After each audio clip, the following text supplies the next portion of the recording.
Hello again. Good to see you guys. I had some little bit of fun before, like 2 minutes ago, going, why isn't the chat showing up? And went to restream and turned out it didn't remember that I set it up on Saturday, so I had to set it up again quick.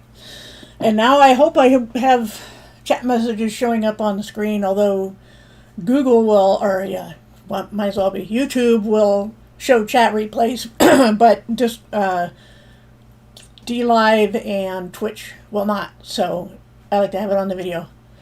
Excuse me. But anyway, so far we have Chow, Dom, Good Servant, and Emlu, and Teddy, and Martin. Good to see you guys. And a waffle emoji.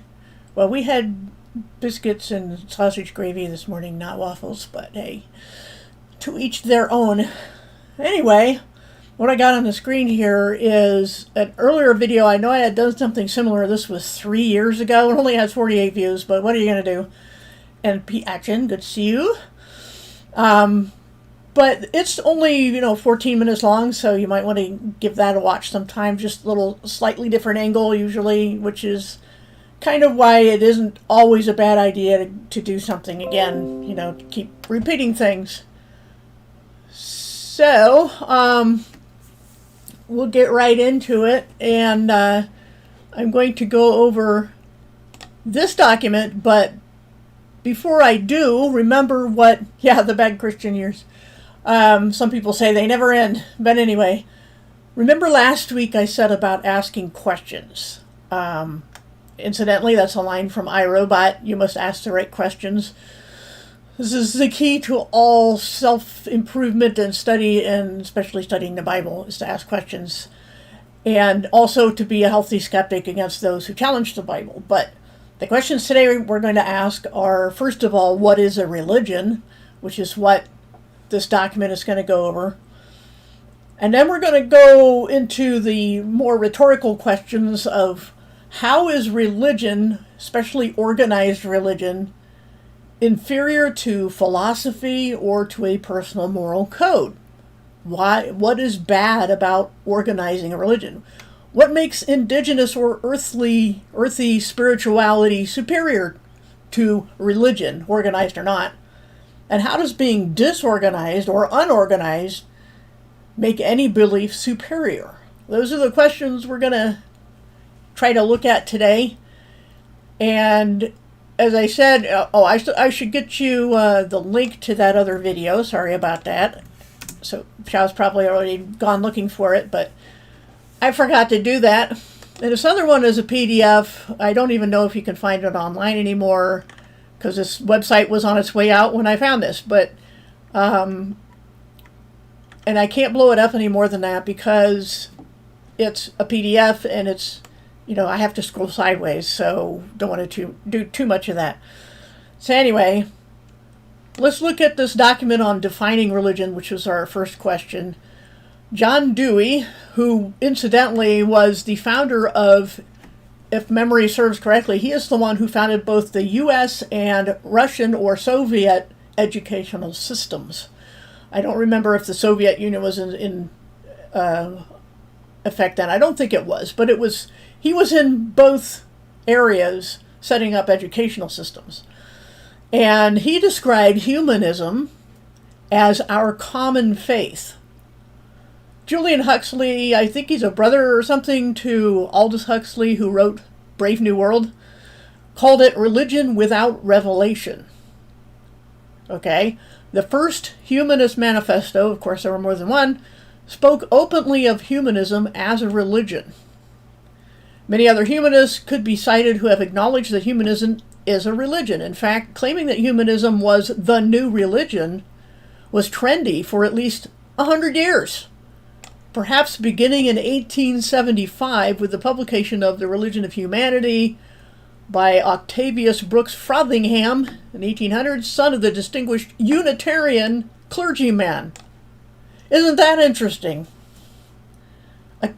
The religion of humanism was trendy because of a Unitarian clergyman. Well, I haven't really spent a lot of time looking at Unitarianism, but basically it's a non-religious religion I don't even know that that's even an oxymoron, because nobody wants to say that they're in a religion. They're in a spirituality. But anyway, we'll get back to that. Nathaniel Langhorne Frothingham, or Langdon, yeah, Frothingham, pastor of First Unitarian Church of Boston, was who this guy was. In 1815 to 1850, in the 1950s, humanists sought and obtained tax-exempt status as religious organizations. This is secular humanism. They wanted to get tax exempt status as a religious organization, and they got it. Even the Supreme Court of the United States spoke in 1961 of secular humanism, note the word secular, as a religion. So being secular doesn't mean it's not a religion.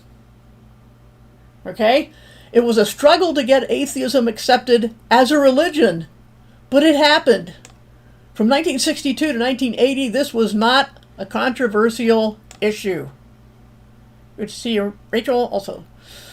But then, this is how things twist in history, then Christians began to challenge the establishment of religion, which secular humanism in public schools represented. We say the teaching of evolution is a teaching of religion. It totally is. But when Christians began to point that out, they used the same tactic atheists had used to challenge prayer and Bible reading under the Establishment Clause of the First Amendment. Now, the ACLU is involved, American Civil Liberties Union. Now, the question is controversial. It wasn't before, but because they said they were a religion and they got their religion in public schools, and the Christians say, hey, that isn't fair, then they're like, no, we don't want to be a religion anymore, even though we said we were originally. Now it took that for the ACLU to get involved, Anti-Christian Litigation Union, I call it. Now the secular humanists have completely reversed their strategy as a response to that, and claim that humanism is not at all religious, but that is scientific. Okay, and we'll come back to that too. So this page examines two issues. Secular humanists and humanistic courts have admitted that humanism is a religion, and why they now claim humanism is not a religion in order to avoid problems on the Establishment Clause of the First Amendment. So all you have to do is say you're not a religion anymore, even though, as the old saying goes, if it walks like a duck and talks like a duck, it's probably a duck. Probably a religion. And then they have this further reading here, and it has a quote, and I'm going to have to blow that up so I can see it. This is from, I can't get these things out of the way, but anyway, John Dewey again. The state school is a religious institution. As pointed out in Intellectual Schizophrenia, a publication, the public school is the established church of today and a substitute institution for the medieval church, dedicated to the same monolithic conception of society. Okay?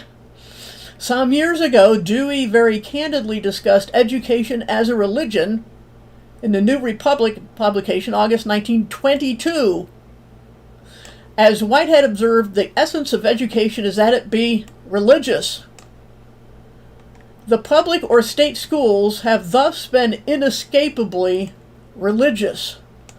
Their common faith has been described as made up of elements provided by Rousseau, Jefferson, Auguste Comte, and John Dewey. Civil religion is an apt description for this faith.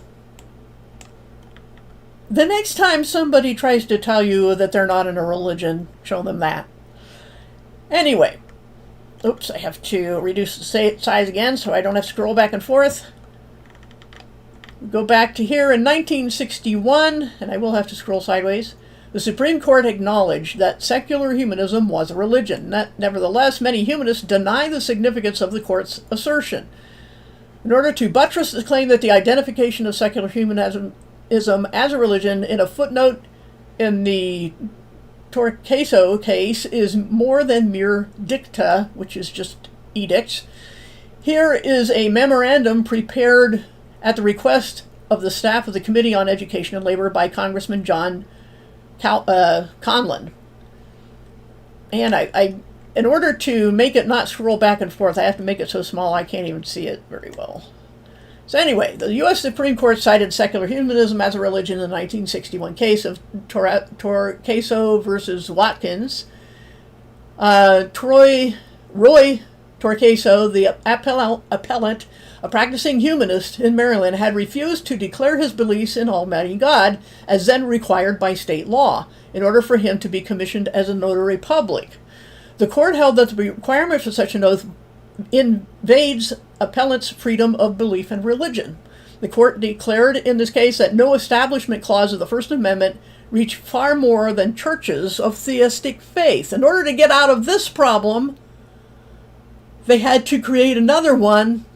So, okay, if you follow what's going on. That is, it is not the business of government or its agents to probe beliefs, and that therefore its inquiry is concluded by the fact of the profession of belief. And then there's a little note here. Actually, the court in the case rested its decision on the free exercise grounds, not on the establishment clause. There is no established religion. In fact, it says there is no established religion, which means you're free to practice your religions, and that includes Christianity, but nobody wants us to do that. So anyway, the court stated, we repeat and again reaffirm that neither a state nor the federal government can constitutionally force a person to profess a belief or disbelief in any religion. That's true. Okay, I agree with that. Neither can constitutionally pass laws or impose requirements which aid all religions as against non-believers, and neither can aid those religions based on a belief in the existence of God as against those religions founded on different beliefs. So they're in a trap if you see this here. They can't establish a religion one over another, but then that means they have to call people who said they were in a religion not a religion anymore to get them out of it. But then there goes their tax-exempt status. It's a tangled mess. It's important to note that this citation of secular humanism as a religion is not merely dictum. The Supreme Court refers to the important 1957 case of Washington Ethical Society versus District of Columbia, that is D.C., Washington, D.C., in its holding that secular humanism is a non-theistic religion within the meaning of the First Amendment. The ethical culture movement is one denomination of secular humanism, and I want to emphasize that. Only Christians have denominations? I don't think so. And it's going to get dicier than this and the stuff I'm going to say afterwards. But anyway, secular humanism is a religion with denominations, which reaches moral and cultural relativism, situation ethics, and attacks on belief in a spiritual God and theistic values of the Old and New Testaments. So we have a serious conflict here. The Washington Ethical Society case involved denial of the society's application for tax exemption as a religious organization. The U.S. Court of Appeals reversed the tax court's ruling, defined the society as a religious organization, and granted its exemption. But then you have a problem with that religion being taught in public schools to the exclusion of all others. There's no way they can avoid being hypocritical about it. The court stated the sole issue is whether petitioner falls within the definition of a church or a religious society. So here comes the organization part, even though the secular humanists are very highly organized. The taxing authority urges denial of the tax exemption, asserting petitioner is not a religious society or church and that it does not use its buildings for religious worship. Since religious and worship require a belief in teaching of Supreme Being, which controls the universe, the position of the tax court in denying tax exemption was that belief in and teaching of the existence of a divinity is essential to qualify under the statute. To construe exemptions so strictly that unorthodox or minority forms of worship would be denied the exemption benefits granted to those conforming to the majority beliefs might well raise constitutional issues. Duh! We hold on this record and under the controlling statutory language, petitioner qualifies as a religious corporation or society. It is incumbent upon Congress to utilize this broad definition of religion in all its legislative actions bearing on the support of or non-support of religion within the context of no establishment clause of the First Amendment. You see what a tangled mess this causes when people want the benefits of religion but not the restrictions? That's how it is. Yes, it is crazy. So, other justices have reflected back on this opinion and confirmed our analysis. Justice Scalia wrote, in this case, we did indeed refer to secular humanism as a religion. Justice Harlan summed it all up. This court has taken notice of the fact that recognized religions exist that do not teach what would generally be considered a belief in the existence of God. Buddhism, Taoism, ethical culture, secular humanism, and others. I guess that's, most of that is just identifying the citation. But many who favor a secularist separation of church and state will contend that the fundamentalists invented the idea that humanism originally. No, it didn't. And who's a fundamentalist anyway? It was they themselves who said they were a religion, and they wanted to be one so they could get tax-exempt status. They want to have their cake and eat it too. They want to be tax-exempt like a church, but be taught in public schools like an established religion. And that's exactly what they got, because people don't, when they want what they want, and they'll use the courts to get it, and they'll do dirty dealing like this to chase Christians out and keep secular atheism as the state religion. That's exactly what they've done in violation of the No Establishment Clause. There's no way you can get out of this and call yourself morally superior or legally superior. Like most Americans, the secularists do not understand the legal issues involved here.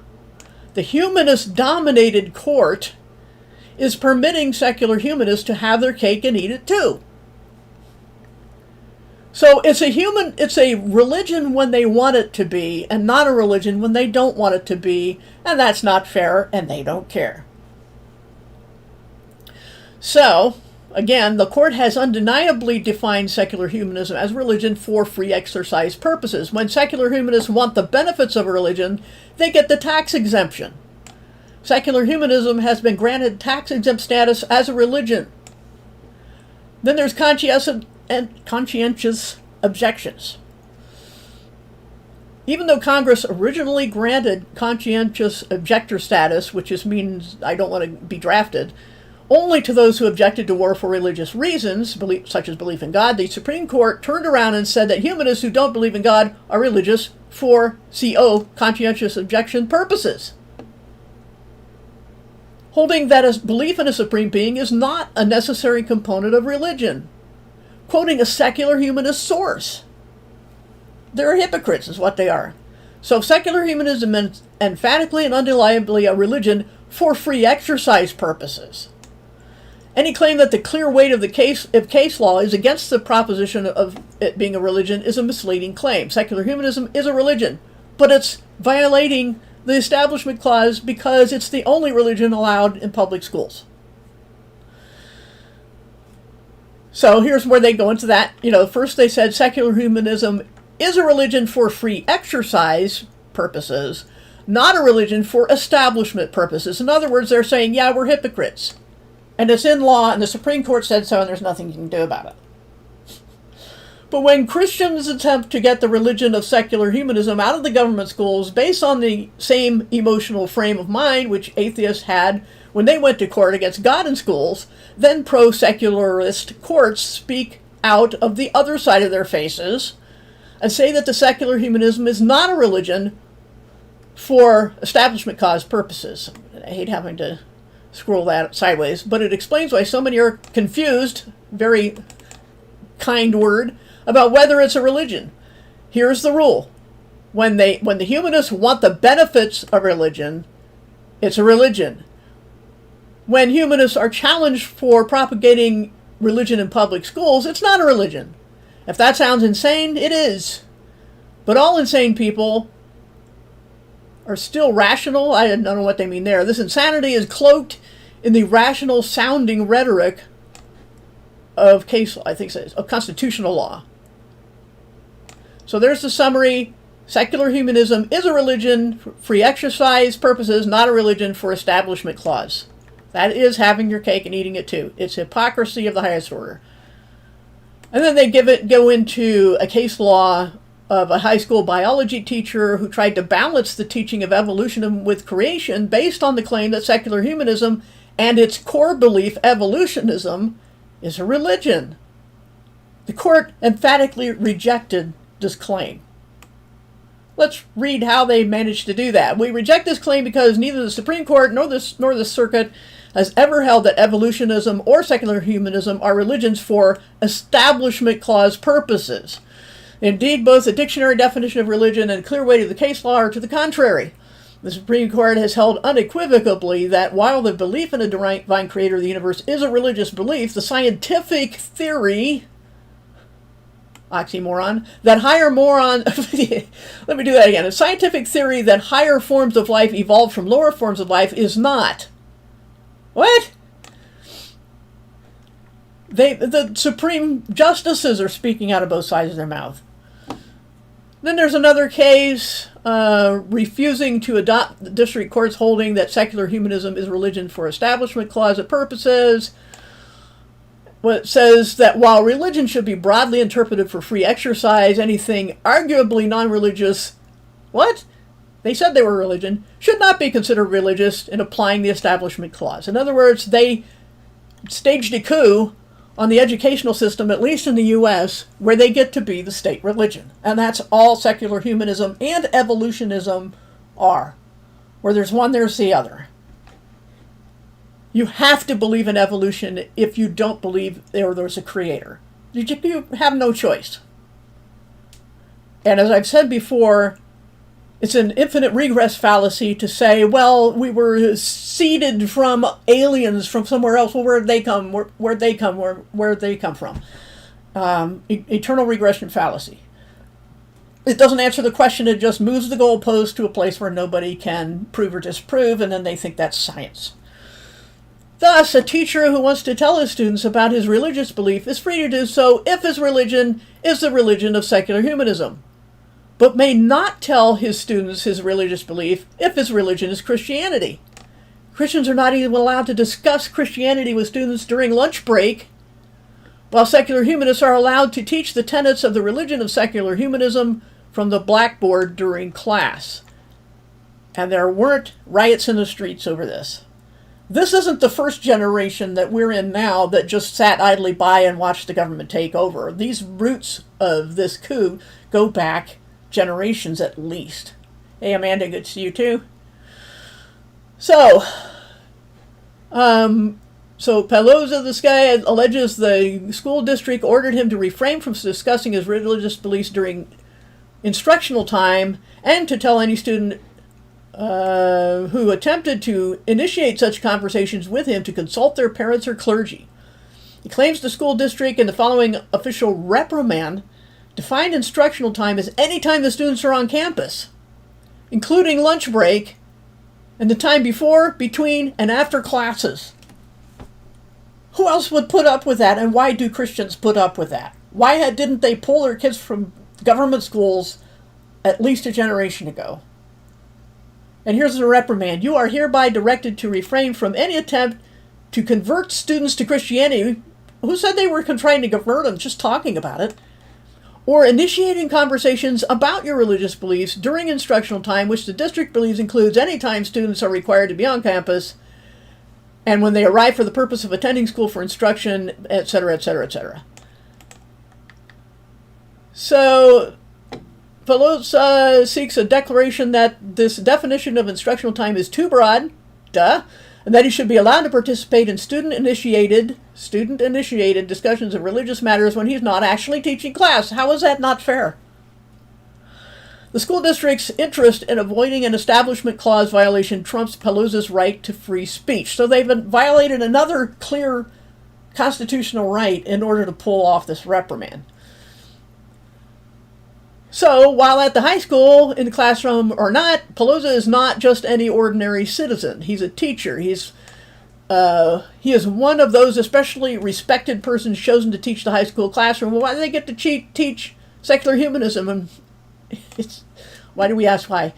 He's close to the man. They're just saying this is a special anointed pulpit that the guy has as a teacher with influence, and they don't let anybody being influenced toward Christianity. You can talk about any other religion you want, especially atheism and evolutionism.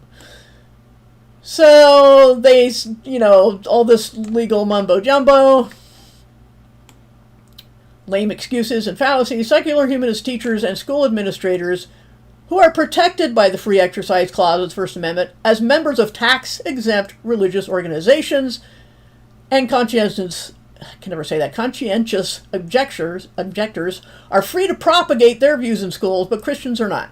If Christians propagate their views, it is an Establishment Clause violation, but if secular humanists propagate their views, it's not. So, there you have just the down and dirty on how things got this bad. And again, you can't say that secularism, pure secularism with its religion of evolutionism, has done anything good for the world or for society. The world is crumbling, and it crumbles the more they get rid of Christians and any kind of Christian ethics. And they don't want your kids being taught that. Well, why? I mean, it's pretty obvious now. Look at the kids that are turning out of schools now. They don't have any principles. Everything is hard Marxist left. And look at the state of the world. And they blame it on us, and they're going to continue to blame it on us. And we know from prophecy that they're eventually going to make any kind of belief in Christianity illegal, unless you're a state Christian thing like they have in certain communist countries. So, anyway, so when someone says, and the main thing I want to do is give a whole bunch of background here. I don't think anybody's going to complain about that, but the point is about organized religion. Okay, so we're going to come at it from another angle now. So when someone says they're against organized religion, they're saying they have no worldview, no philosophy, and no standards. Yet they want to ram this belief of theirs down your throat and marginalize you for being in some other organized religion. Okay, so if you have meetings, well, I don't want to get ahead of myself, my notes. We're quibbling over the definition of organization right now, okay? So now take majority of, and I know a lot of you are in this, the Flat Earth community, for example. So, oh yes, I'm going there. We're talking about religions, right? After all the stuff we just read. The Flat Earth community, they have meetups, conventions, social apps, heresies such as rejecting Mandela effect. You know, I've done videos on that. They believe in something called a mud flood, not the Bible's flood, oh no, not that. And a place called Tartaria, the world that really was, that they're hiding from us, and a magic mountain at the North Pole called Meru. I'm not kidding. And they're convinced that many centuries of history have been fabricated. They have no formal leadership, but then neither does the Bible teach such a thing for Christians. Only mentors whose advice is to be valued. And everything these days has some kind of influencers. You can't tell me there are no influencers in the Flat Earth community. Hebrew Roots, anybody? Let's talk about, I know somebody who's in the Flat Earth community who said they went to a convention and all anybody wanted to talk about was going under the law of Torah.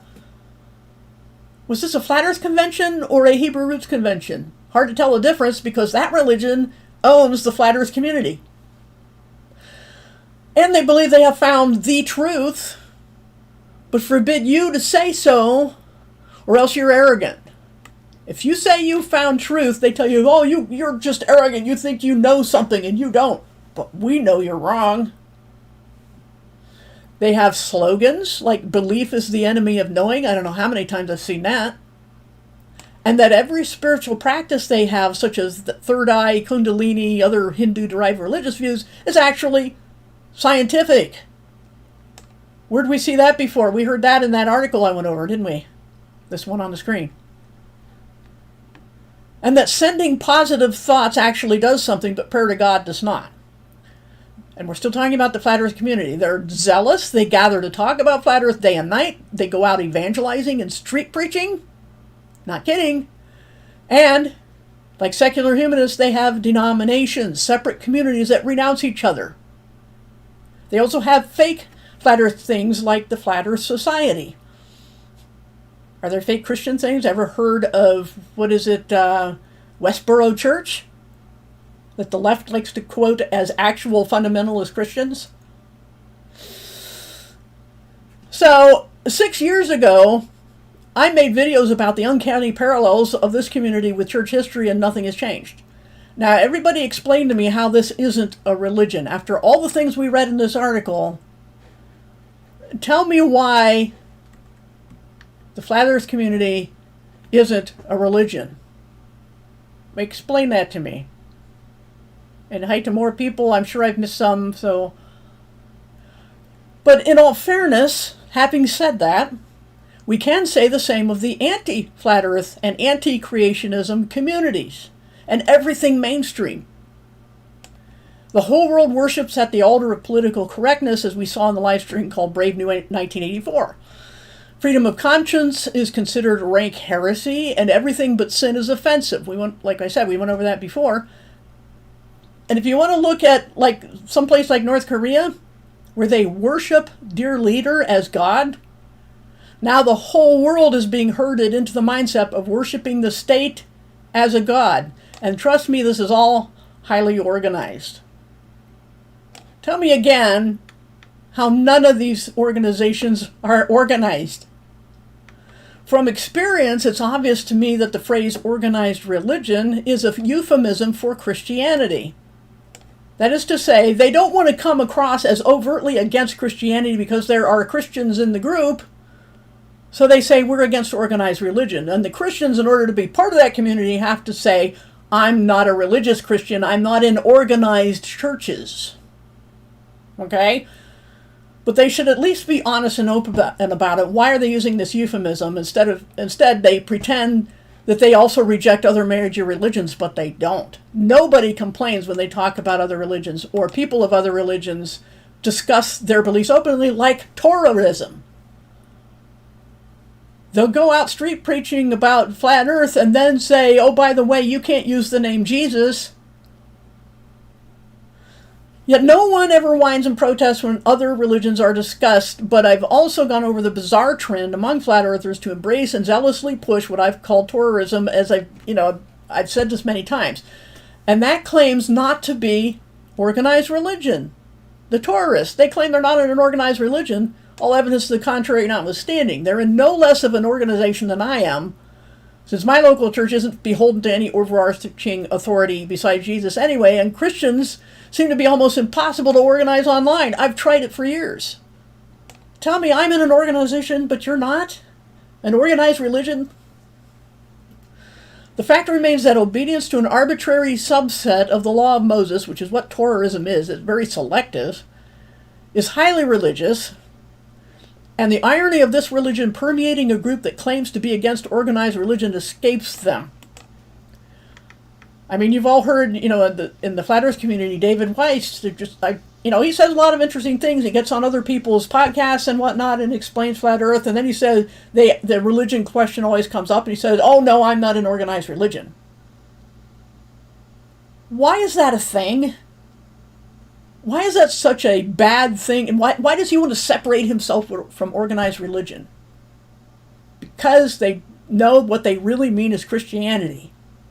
So unless someone is a true agnostic who never reacts with anger about someone else's views, and I've rarely met anybody like that, everyone is religious to some degree.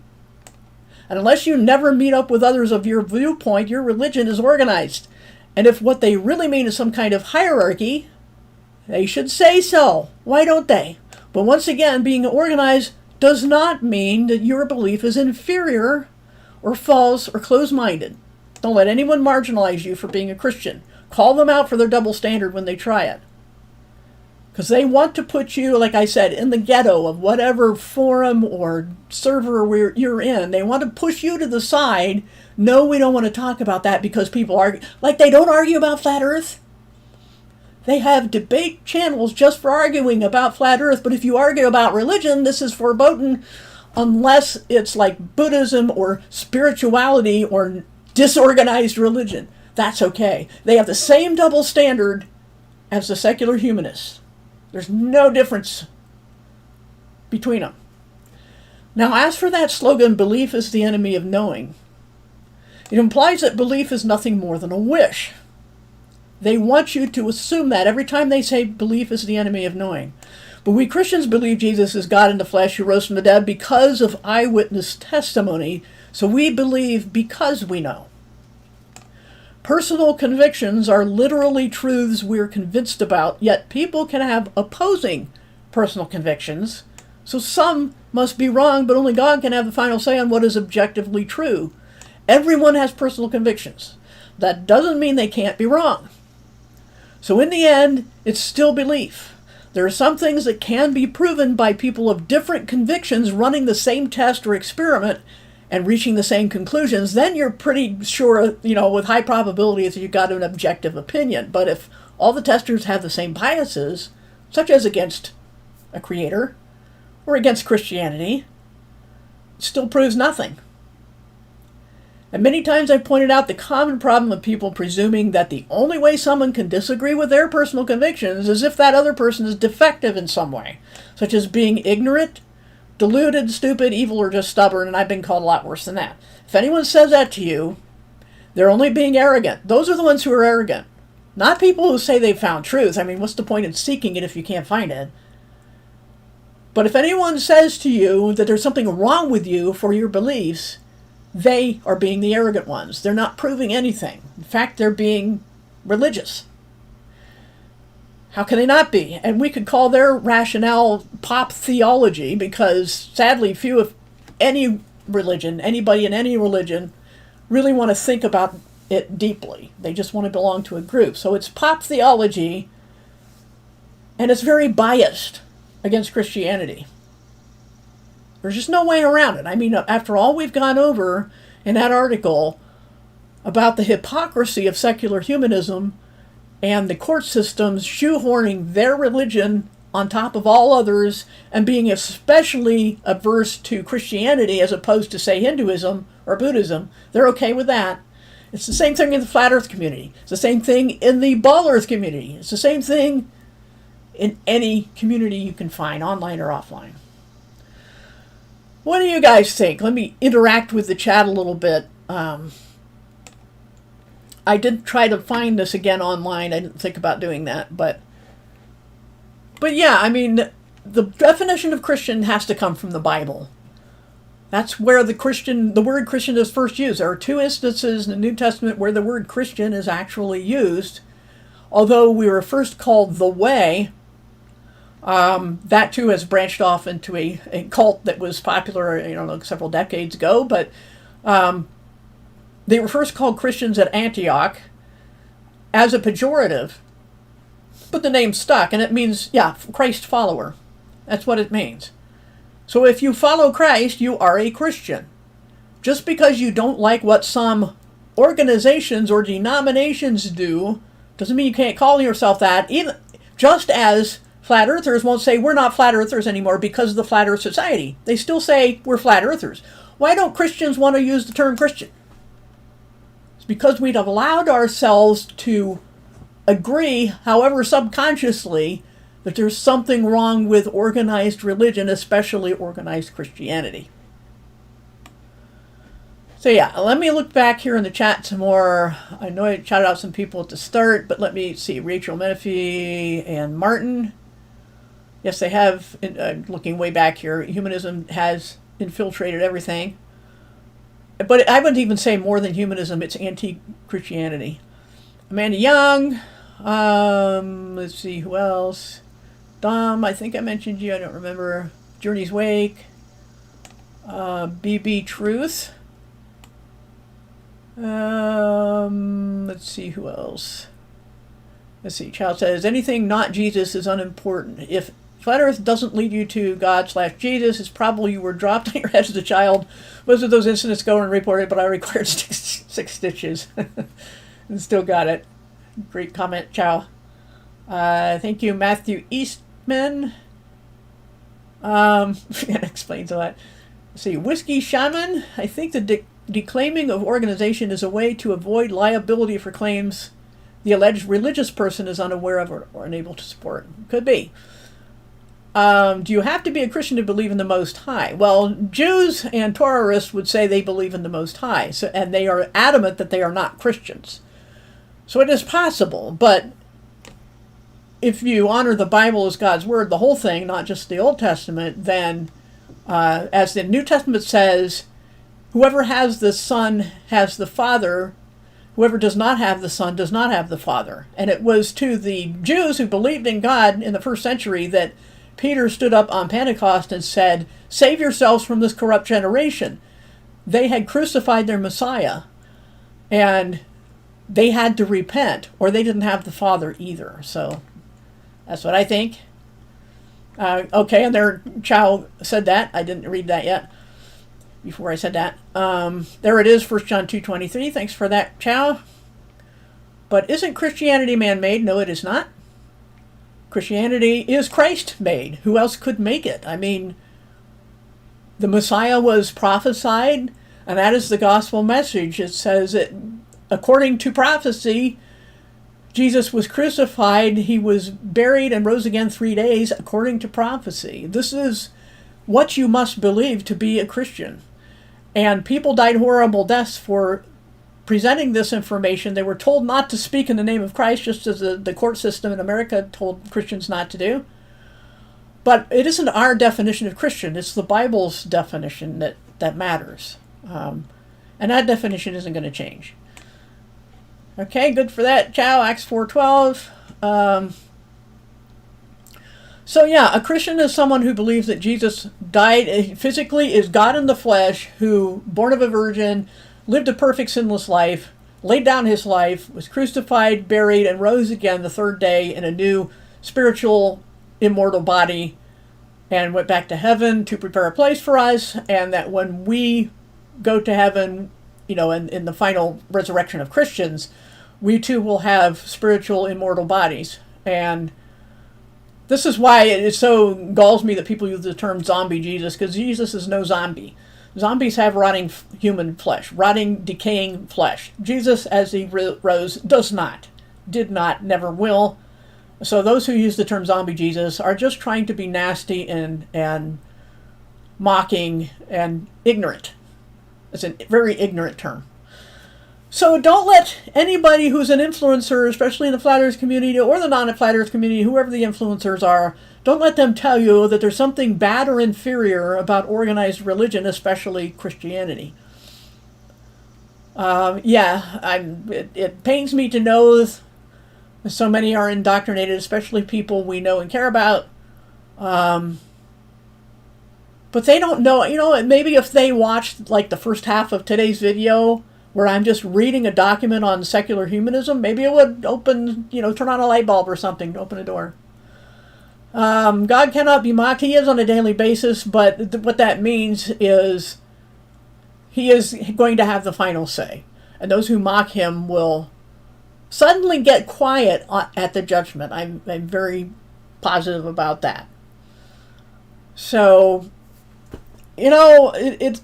the things I'm saying are obviously not just something I made up. The Bible isn't something anybody made up, because nobody would make up what was said in the Bible. The Bible paints Jews in a very bad light. It paints the original disciples sometimes in a very bad light because of denial and being slow to catch on. Jesus said that more than once to his disciples. I mean, who would write that, and who would write women so prominently into the narrative? Nobody would make that up. Not then. Not in the Greco-Roman societies. Nobody would do that, and that's one of the things that makes the Bible stand out. It isn't a product of man, or they wouldn't have written those things. All you got to do is read the Bible, and you know that no humans made this up. So, anyway. Let's see. I'm not sure who Brian is that you're talking about. Okay. Anyway, I must have missed it, but I don't think I've left out anything that's really important to getting into this idea of whether there's a problem with organized religions, which is a euphemism for Christianity, and that there's no doubt in my mind that secular humanism and evolutionism that it requires are also a religion, and they just weasel out of it because they control the courts and get to have their cake and eat it too. So this document is the kind of thing you read to do research, try to look at people who would be hostile witnesses, like secular courts and places like Wikipedia are very biased against anything Christian or conservative. And yet, as I've said before, even they admit openly, as atheist scholars like Bart Ehrman have admitted openly, that Jesus existed. Nobody doubts that, who has any self or other education at all. If people are spreading the lie that Jesus didn't exist, just don't even talk to them, because they're so ignorant. So, anything else? We're up. This didn't take as long as normal today, but I don't think anyone will complain if it goes too short. There's some people, it depends on who you ask, whether it's too short or too long. But like I said, also look at the one that I did, 3 years ago on religion. I think I have the right link here again. Excuse me. And I don't have anything else to say. So I did my little rant, was it Saturday? Friday or Saturday? I don't even remember which day I did that. About my moderation activities elsewhere. But yes, very good advice, Martin. So yeah, we're being shafted on a daily basis, but if you're in the flat earth or non-flat earth, anti-flat earth community, and people say these things, send them this way, send them to the video, and try to get them to convince you in any objective way that they're somehow not religious and not hypocritical. It can't be done. So you made a playlist. Cool, everybody go see the playlist. All right, I'm going to shut down then, and I, again, don't know, I can't probably talk for 2 more hours. I'm barely stretching it, the one I've already been doing, but, yeah, other than the rant the other day, we're in a, bizarre time, like I said, I think unprecedented, but injustice is nothing new. Hypocrisy is nothing new. But it's institutionalized to the point where there isn't a place you can go anymore in the world. They're even, shutting down a right to travel, right to go to work, right to buy food. They're working on it. It's coming, and it's, almost there in some places like Australia, I guess, is having another extreme lockdown where they will hunt you down and almost forcibly inject you. And even if you have all their shots and wear all their face diapers, they still don't want to let you out of your house. So it was never about your health. We all knew that, but they're just proving it now. Anyway, if you're on Gab or MeWe, I occasionally post some non-censored content there on those things. I'll have to go and look to tell you what name I'm on there. Let's see. In Gab, I'm To The Point. That's the number 2, The Point. And let's see, what am I? I'm just under my real name on MeWe for family, because my family is there. But I post those things there. Those are safer places to post things for the time being. Gab is at least trying to make a whole parallel economy, not just a social media place, which I don't do social media. I just use it as a place to post some important things about news or health or whatever, where you can't be censored. But the thing is that they're also at Gab, they're working on payment systems, video streaming, all sorts of things, having a complete parallel economy. They're trying to get together manufacturers, suppliers, and have a whole separate economy. That's never going to be stood for in the New World Order, but at least they're trying. My only beef, and the reason I haven't supported Gab yet with any kind of subscription or anything, is because the owner is so blatantly male supremacist and pretty much white supremacist. I don't have any room to support any. I do not wish to support any kind of supremacism because of a person's flesh. I do believe in having. I don't think there's anything wrong with having a Christian-based values society. I think it's the best the world has ever had when it's practiced by actual Christians. But when even the Christians who get most of it right say, "Me Tarzan, you Jane," you shouldn't have the same rights I have because of your flesh. I got a major problem with that. So that's just me. But anyway, anything else? There are plenty of gospel and evidence things on my website also, in addition to my channel. But that's all I have today. So, like it or not, I'm probably going to shut down because I don't like to just sit here and ramble. And I like to keep my drama and ranting in my other, in separate videos, which I did the other day. So, yeah, if you want evidence for the Bible, I got tons of stuff on that. I have books on my book site for, if you want just a PDF instead of going all over my website. And I also have ebooks.